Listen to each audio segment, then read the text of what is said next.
Well, thank you for doing these events and being such a nice ambassador for the photo community in New York City and all over. Robert's great.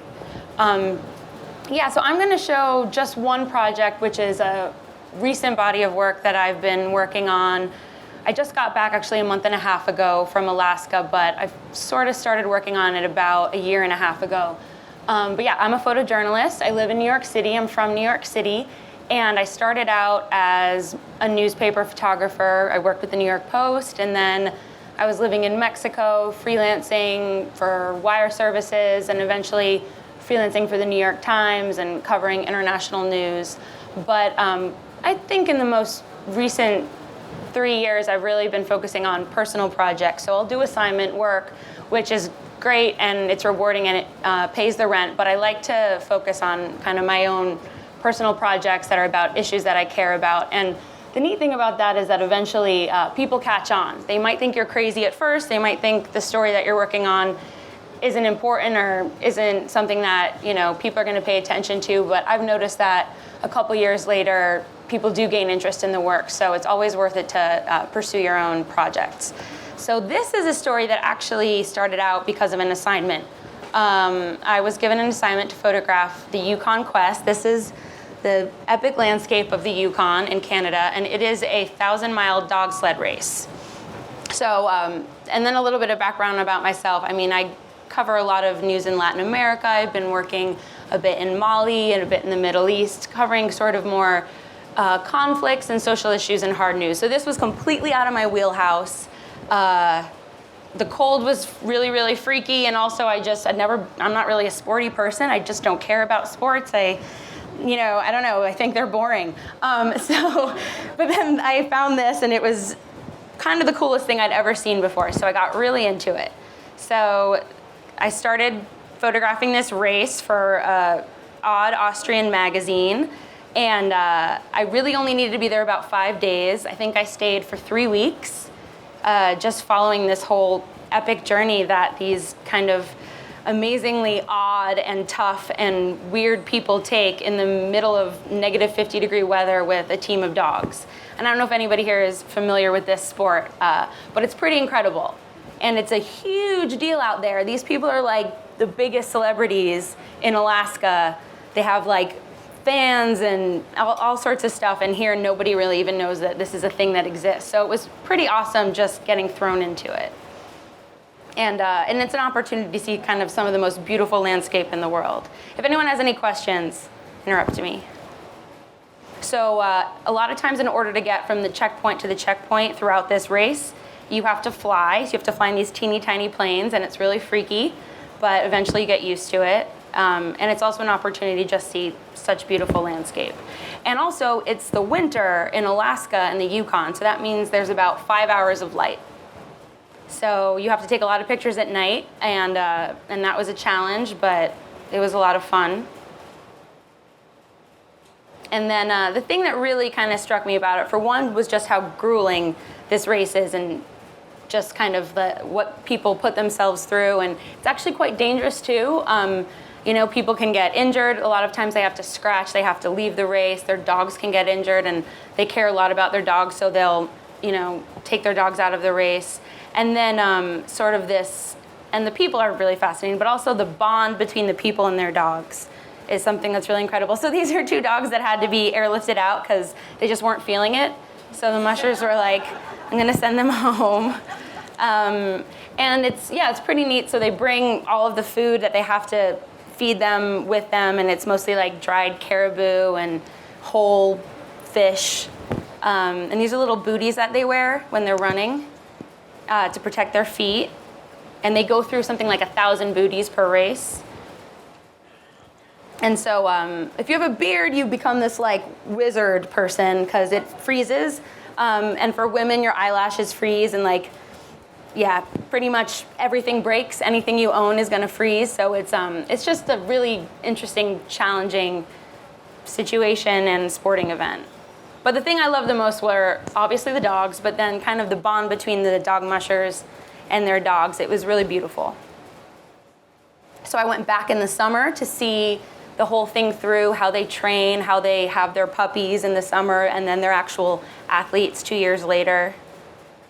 And then this whole sort of experience led me to start working on a very big issue, which is climate change, because I'm from New York City, and I'll read about it, and it's something that was always really distant and something that I knew it was important, but it never kind of struck me. But then I was watching, for one, just how it was getting too warm for these dogs to run on the trails. So that was something that related to this story that I'd been working on. But then I would just, if you're in a place like Alaska, it's not just a news story. It's something that you're seeing. You're watching things get warmer, life's getting more difficult, entire villages are sinking into the sea. So I decided that was a story that I wanted to pursue. So yeah, these are kind of trails that in March, normally in Alaska, this would be, just a snowy wonderland, and you're not seeing that anymore.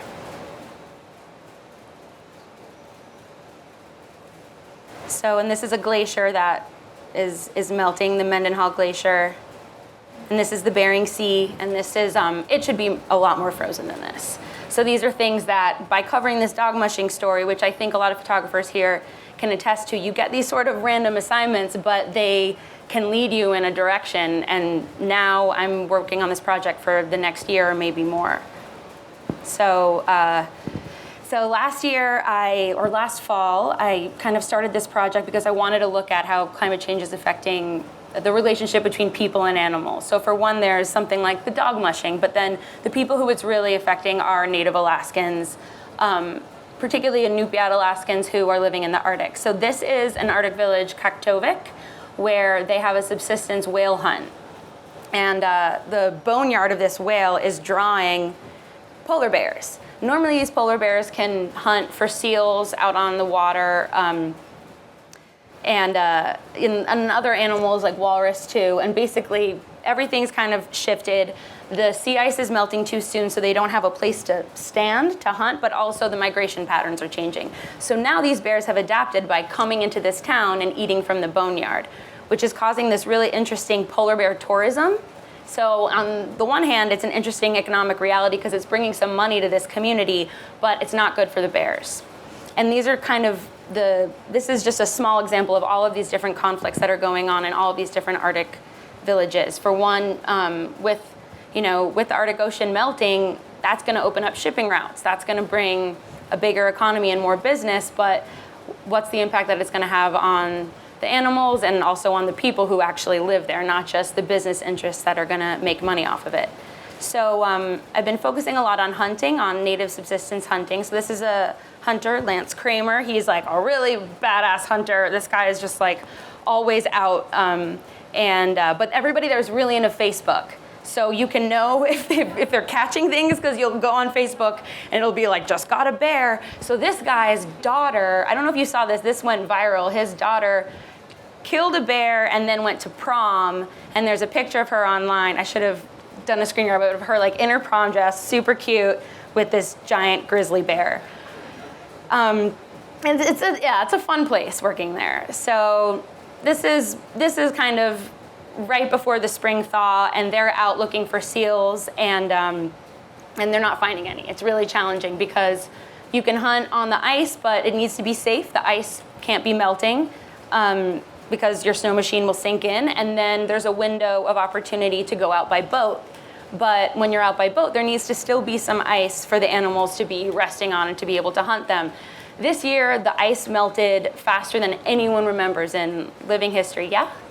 Where did you sleep and when did you eat there? I was always wondering that myself before I went. I made some friends and I would stay at their place. There's grocery stores, but can you hear me? Okay. Yeah. But part of the issue that has to do with food is how incredibly expensive it is. So everything's imported. You're not getting fresh produce. So hunting is really important because it's really important for the economy, and people really do eat the food that they hunt. It's part of the native diet there. and it has to supplement it because grocery store food is not affordable. So it's very expensive to work there. But there's hotels, and not in the very small villages, but people are really kind and will take you in. And there's always a school, so a lot of times I'll sleep on the floor of the school. Yeah. So this is kind of an example of what the water looks like when they're trying to hunt without there being any ice. It's really challenging. Here's a duck. They did catch a duck. And now this is little kids sheepfish hunting, and it's just sort of I don't know if I'll show these photos or not. I have some photos of some marine mammal hunting, and they're kind of hard to look at. People can handle watching somebody fish, but they can't really watch somebody hunting a seal. It brings sort of these feelings. They're mammals. They're sweet. They're cute, and it's challenging, but it's not. But that's coming from sort of our groundwork and our perspective. That's food for people out there, and so it's something different. But they'll teach kids how to hunt from a really young age. It's also a social activity, something that everybody does.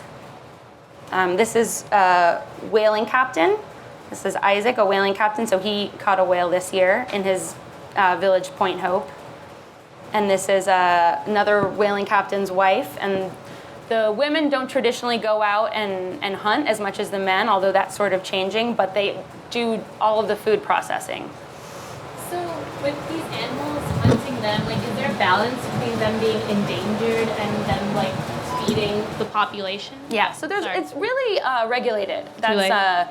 So I'm not sure exactly kind of the history of how Fish and Wildlife and the regulation of different animals in Alaska and hunting has been, but at this point, it's anything that's endangered or anything that's kind of an at-risk animal, there's quotas and it's regulated. And for whaling, for example, there's no commercial whaling, and there's a strict quota for how many whales each village can catch, and also how many strikes they can make. So how many times they can try to catch a whale.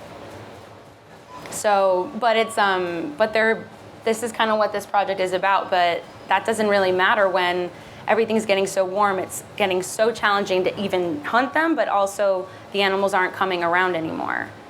So like with the grizzly bear thing you talked about, the prom picture, yeah. So do they eat grizzly bears there? No, and grizzly bears actually in a lot of parts of Alaska are overpopulated and are kind of decimating local caribou and other animal populations because things have sort of shifted the balance of nature in so many ways. Certain animals, there's too many. So for right now, it's nothing like in North America where like shooting a bear, you're like, what the hell? Why would you do that? But up there, it's they're kind of everywhere. So this is seal. It's dried seal. People really like it. This is a whaling feast. I tried all of the foods once. What's that? That last one? This is a whale fin. Was it good? No. I mean, it's delicious for people who love it. I didn't like it, but you have to try. And this is the feast. They have a big celebration. They do a blanket toss. It's an important part of cultural tradition and keeping people together in these communities. And then I also, since I was there over the course of about 2 to 3 months, I managed to be able to see different places in May and in June. So it was 1 month, and it was just incredible, the difference between the landscape. I basically got lost everywhere I went because it looked so different when the snow was there and when it wasn't. And this year was one of the most rapid spring thaws and the warmest winter on record in Alaska. So that's May, that's June.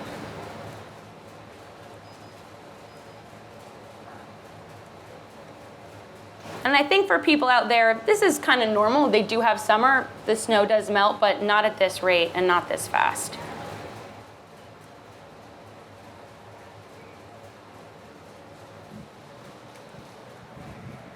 So that's it for now. Yep.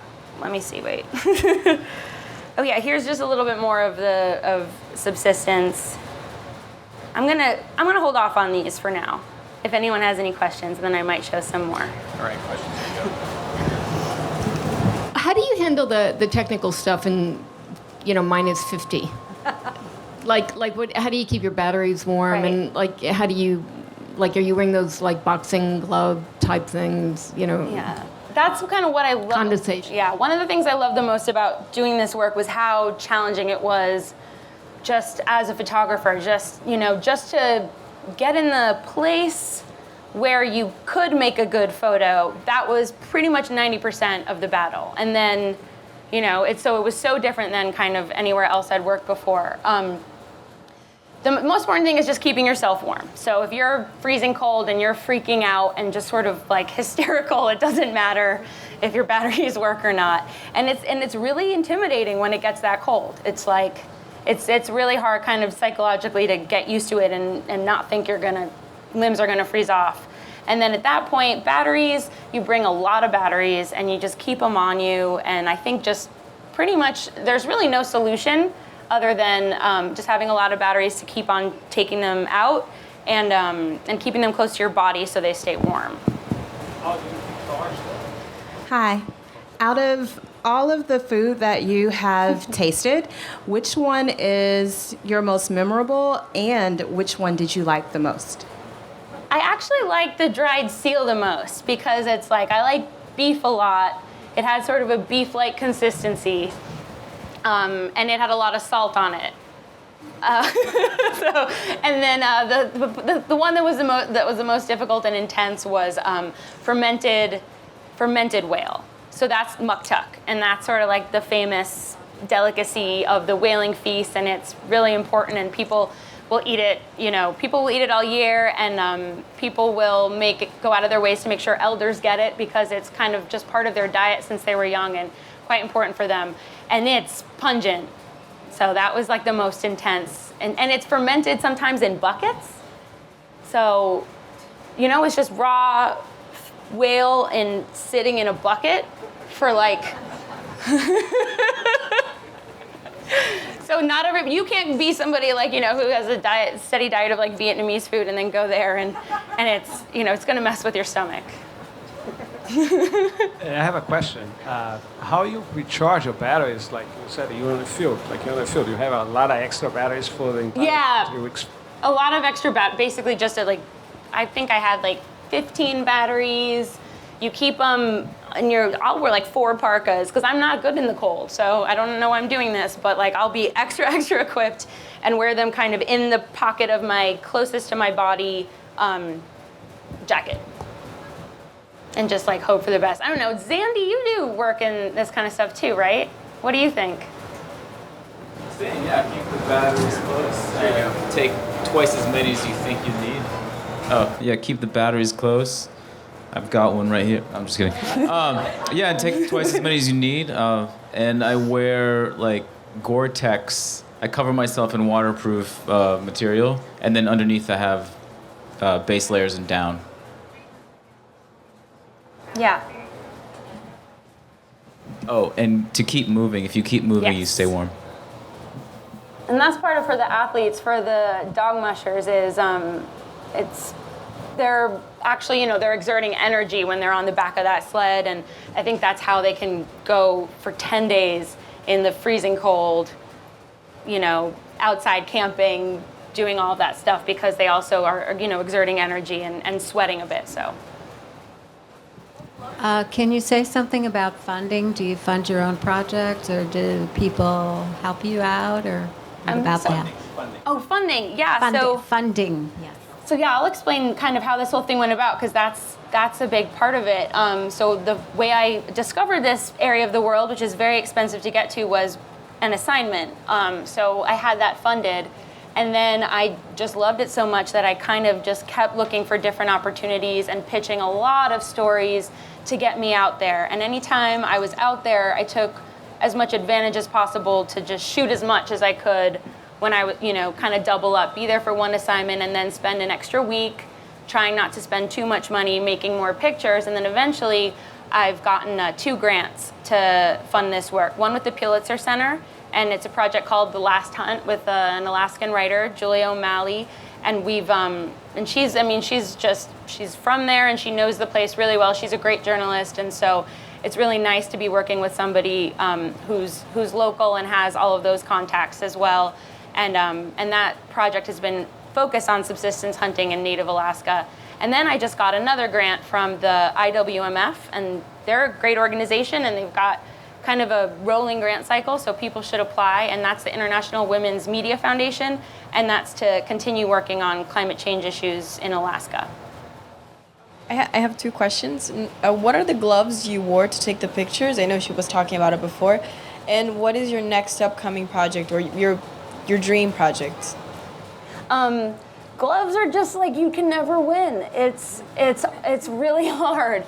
I don't know. I have like a 4-glove situation, and so I'll have like one glove and then another glove, and those two I can kind of maneuver my camera with, and then I'll have like another glove for just rolling around that you can maybe like drive with, and then I'll have this like crazy military mitt if I have to do a stakeout or something, you know, like if I have to do I work for the New York Post, so I call wildlife photography stakeouts. So if you have to just sit there, you know, and like wait for a seal, so I have these mitts. Yeah. Yes, I noticed that you have an academic background in journalism and poli-sci studies in Latin America. I was just curious as to where you picked up your photography skills. And yeah, that's. I'm sorry, I didn't hear. Oh yeah, where did you pick up your photography skills, if not in grad school or undergrad? What sort of workshops would you recommend?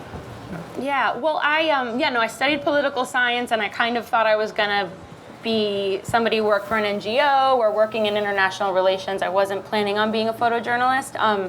And I moved to Mexico after I graduated college, and I couldn't find a job for an NGO, so that was one factor. And I always kind of wanted to be a photographer. I just didn't think it really was a viable profession, but sort of fell into it. And I always kind of focused on political stories, stories that I just cared about. The news that I thought was important is what I took pictures of and focused on.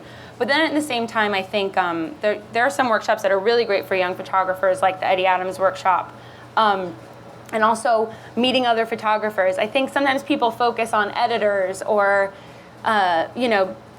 publishers or people who are sort of what you might think are like guardians or decision makers to reach out to get your start. And it's actually the other photographers who help you get your start. They give you the advice, they give you an assignment if they're out of town, or they, forward your name along. And photographers are all, we're pretty great people in a really kind community. So that's sort of, I think, I owe a lot of everything I've done to, photographers who kind of helped me out along the way. I was just wondering if you shoot video, and if you do or don't, what do you do when people request it? I say no. Yeah, I say no. I do shoot video. So if you want me to shoot video, then you're hiring me as a cinematographer, and that's one thing. And if I'm doing photo, then that's another thing. So I've kind of drawn a line there, but because you don't do either well when you try to do both. So. Anyone else?